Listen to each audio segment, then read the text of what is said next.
This is worth hundreds of thousands to millions of dollars for many companies in the space. When automating cannabis post-harvest, there's three things that most people care about. There's yield, there's labor, there's quality. Maximizing those three is the ultimate. The challenge is every time you push for one, you can sacrifice another. You lower your labor costs, you decrease your quality. We'll start here with labor. Let's say the lowest labor cost is $10 per pound. Yield, 80%, meaning 80% is flower, 20% is trim. That's kind of the gold standard for hand trim. Quality, we'll say 100% is the goal.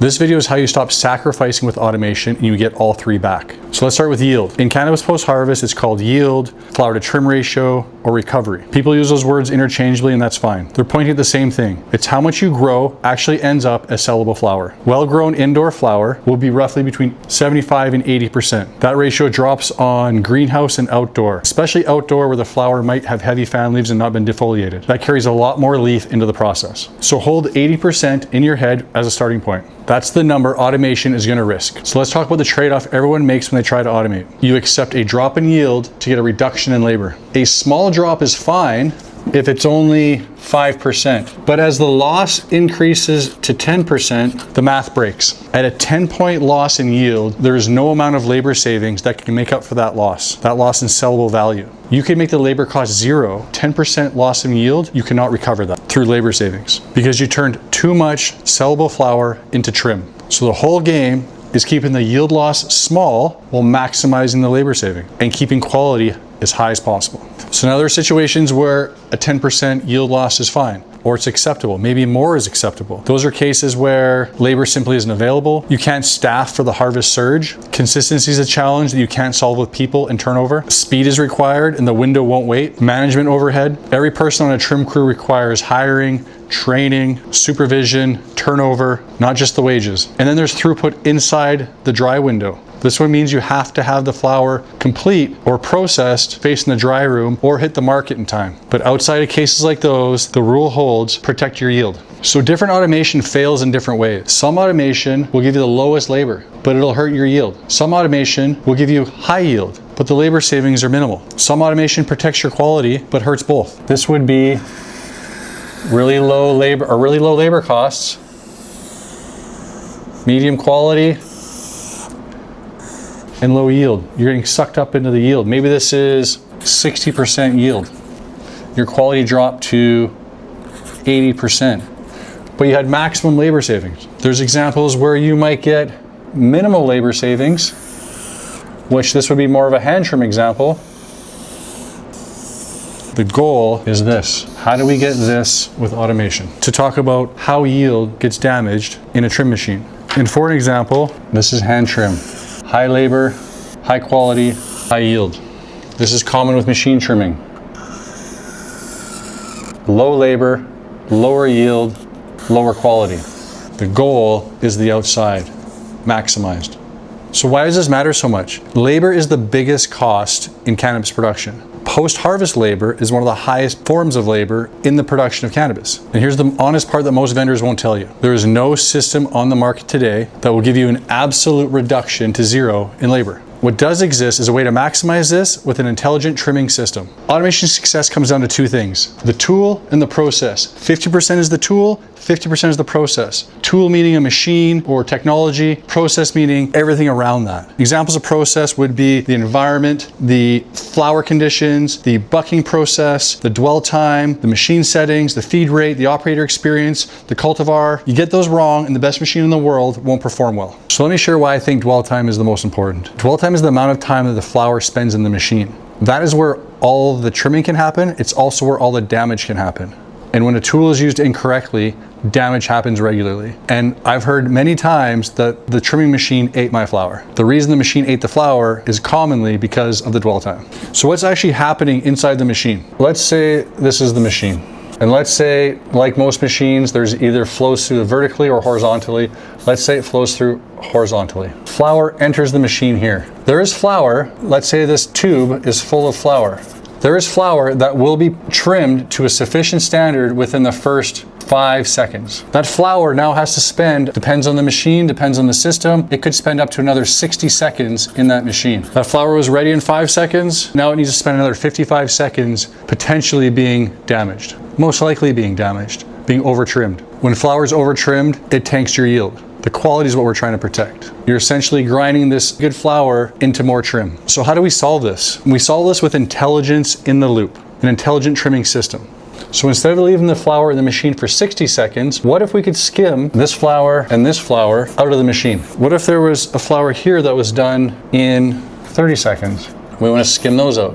And what if some of this flour comes out the end not done? The solution is a change in the process and some equipment. Let's use a common machine on the market, the Mobius M108. You commonly see two of them together. The Mobius machine is well known to have really poor yield. It has very tight tolerances. Actually, I have one of their tumblers here. It has a wire system that gets very close to the blade. So if you want very tightly trimmed flour, it will do a great job at trimming your flour very tightly. However, if you have flour that has calyx on it, that calyx will stick through that tumbler, that drum, and because the blades are so close, it will slice it clean off. So every point, a high point of calyx that sticks through this wire mesh, because you cannot adjust this away from the blades, it slices it clean off. Show you another example here. So as an example, this calyx sticks between this tumbler. Because the blades are not adjustable and very close, it just slices that off. So you end up with thousands or millions of the tips of your flour in the trim. It's important that the machine allows you to adjust the distance away so you don't trim those off. But this is an example of a system where we can improve the yield. So let's take the Mobius M108. In between here, we're going to put a magic box, and then we're going to have another M108. We're going to separate the two. Now, we can't prevent those calyx being trimmed off. What we can do is we can move the flour through the machine much faster, reducing that. So if normally the flour went through this machine, this first pass here for, let's reuse round numbers, 60 seconds. I went through this machine for 60 seconds. Keep in mind, these machines are normally connected together. What we're doing is we're separating them out with a magic box in the middle. We'll call this magic box Marvel. Instead of running this for 60 seconds and 60 seconds, let's run it for 20 seconds. So up here it used to be, call it 120 seconds for the whole system. Now we're gonna run it for 20, and over here, let's run it for 30. Now this is gonna be changed as the system's optimized. As this flour comes out, there's flour in here tumbling, being trimmed. We know that some of this flour within 20 seconds is going to be trimmed to a point where it needs very little hand touch up. Typically the smaller flours or a percentage of the overall flour. Marvel will separate out the flour that's already been trimmed into a stream that can go to hand trimmers. This flour may need 1 snip, it may need 4 snips, may need 5 snips, but let's just say 5 snips or less get separated out. That means that flour is close to being trimmed. The remaining flour goes through the second machine. There's now less flour in this machine, exposing it to more blades, exposing it to more trimming. The flour that comes out of here will need hand touch up as well, but again, only a few snips. On the second machine, the remaining flour comes out. This flour here, we may separate out 20% to 30% of the flour that was good enough to go to hand trimming. Now after this pass, another 30% will be good enough for hand trimming. The remaining will need more trimming. But in general, the total reduction in trimming load is up to 75% less trimming. The reason being, if a flour normally has, let's look at one of these flours, let's call it 25 snips with scissors. The goal is to get every flour down to 0 to 5 snips. That's a 75% reduction in trimming time. Now, how do we know this is true? Because we've done it many times. We can still use a tandem machine if we want. We put the machine on a very steep angle so the flour, again, doesn't fall through in 60 seconds or 120 seconds. We're getting the flour to fall through this machine in 20 seconds max, maybe 30 seconds. But the point is the flour flows through the machine very fast. It then goes to Marvel, which is our intelligence. Marvel decides this flour goes down to hand trimming or it goes back through. And we do this loop over and over. Ideally, this loop will happen 2 to 3 times. Now, some might say that, oh, this is gonna take way longer. Well, it doesn't, because if you did 3 20-second passes, 20 seconds times 3, you're now at 60 seconds. You're at the same amount of time we would have done originally originally if we allowed the flower to go through nice and slow. But the reason it's actually faster is because every time we run the flower through, we actually reduce the pile. The pile that goes back through gets smaller. And so the second pass actually goes even faster. And the third pass goes even faster because there's less flower. So the overall time is faster. The overall labor is lower because most of the flower has had most of the leaves trimmed off of it. The quality stays high because we didn't over trim, and the yield stays high because we didn't over trim. And so we've done this test many times and we've implemented it many times. And so what does this actually mean for yield and labor for that matter? So remember we had labor up top. What does it cost to trim a pound of flower?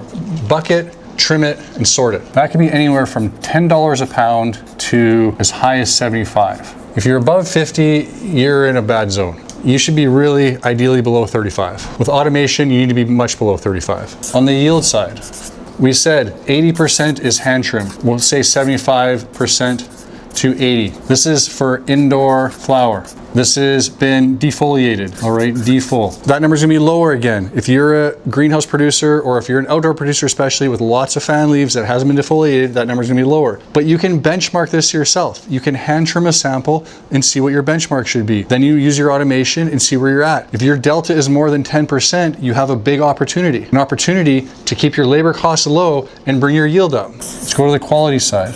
In a perfect world, a quality metric, whatever your metric is, you're trying to hit 100% quality. Now, the things that are great quality is over trimming. It's over handling, it's over processing. You reduce that by not over processing the flower. You do that also when you run the yield model I've shown. The flower moves through the machine fast, it comes out and it still needs hand touch-up. You're still doing a hand finish. Your potency will test exact same, plus or minus 1%. I can guarantee you won't be able to pick it up in a lab test. How do I know? Because we've done dozens, almost hundreds of lab tests to show that. You can test it yourself. Quality, 100% is the goal. Let's say through this process, you're gonna have to give up some quality. Maybe we drop it down to 95%. We drop it down a very small amount if required, but not so much that it affects your sell price. If you can reduce your quality by the slightest amount, great. If you can't, leave it at 100%. Let's see what we have to do to get you to 100%. Again, you're gonna have to sacrifice something for that though. If you want the highest quality, you're gonna have the highest labor cost.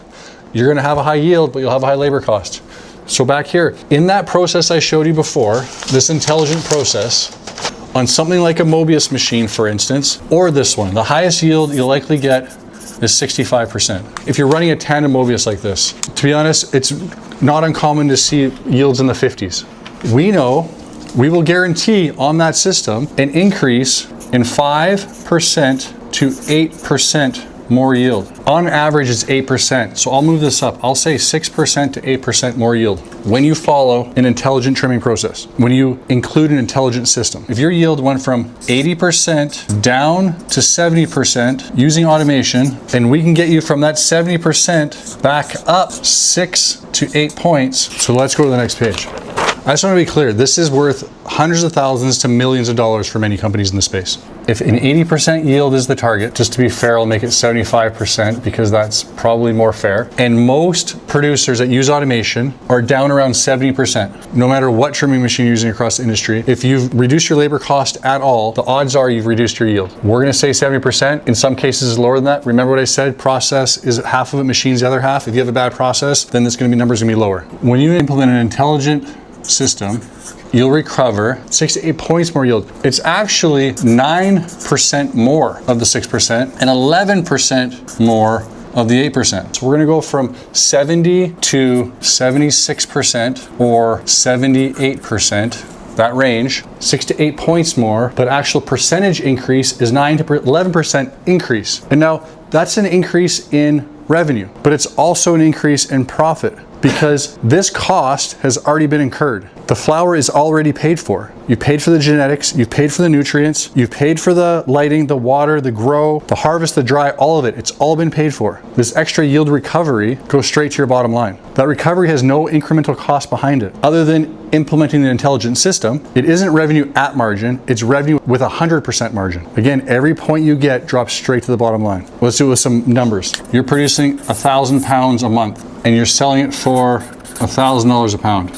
Your trim is going for $75 a pound. At 70% yield, that's 700 pounds a month trimmed. This number up here is call it total biomass. We push this up 7 points between the 6 and the 8. You now have 770 pounds a month. So this 700 pounds a month is at a 70% yield. This 770 pounds per month is at a 77% yield. This extra 70 pounds is worth $64,000. Is worth $64,750. This is what the value of the trim removed. It would have been 70,000, but because we had, the math on this is 70 pounds times $1,000 minus the $75. This is the flower price, this is the trim price. This equals $777,000 a year. This is near pure margin because it's flower that was already grown. So at 70%, if that's what your normal numbers are, and we can move it up 6 points, which we've done, call this on 1,000 pounds. 6 points is 60 pounds. 7 points, 70 pounds. 8 points, 80 pounds. Per year, this is 660K. This is 777K. This is 888K. All to the bottom line. The only numbers that move this are really your dollars per pound of flower and your dollars per pound of trim. So a question may be, you're using automation, you're trying to get the lowest cost labor, the highest quality, and the highest yield. To do that, you know you need to automate. You're worried the automation is going to kill your yield or hurt your quality, so you augment it with an intelligent system. So the question is why don't you just use a human? They're intelligent. Let's put a trimming machine here with a person here, maybe a conveyor belt here, and they separate out the flower. Now, the challenge with this is it's potentially possible, but at a certain speed, a human has to differentiate a flower that needs a few snips and a flower that needs more than a few snips. It could ideally, we'll set Marvel, the human, to choose flowers that need 4 snips or less, or 4 snips or more. On a conveyor of flower moving fast quickly, that's just not possible for a human, even many humans. It's very challenging to see, especially because half the flower is face down on a conveyor and you can't see half of it. So what do I keep talking about? What is this Marvel machine? Marvel is a machine that's similar to a human, but as the flower moves down this conveyor, it falls, and cameras look at that flower from all sides, and as that flower falls, the brain,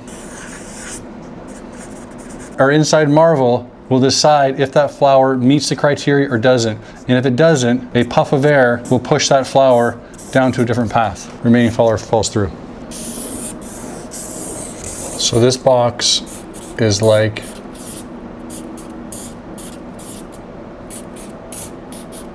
a bunch of people trying to maximize this triangle. So that's the model. Automation forces a trade between yield, labor, and quality. Most systems, to reduce the labor, collapse the yield corner to win the other two. Marvel adds intelligence in the loop that pushes the yield corner back out, recovering flower you've already paid for, keeping the labor costs lower while your hand crew does a fraction of the original work, and that yield increase goes straight to your bottom line. So the highest yield, the lowest labor, and the highest quality. That's the triangle. And it works with any trimming machine you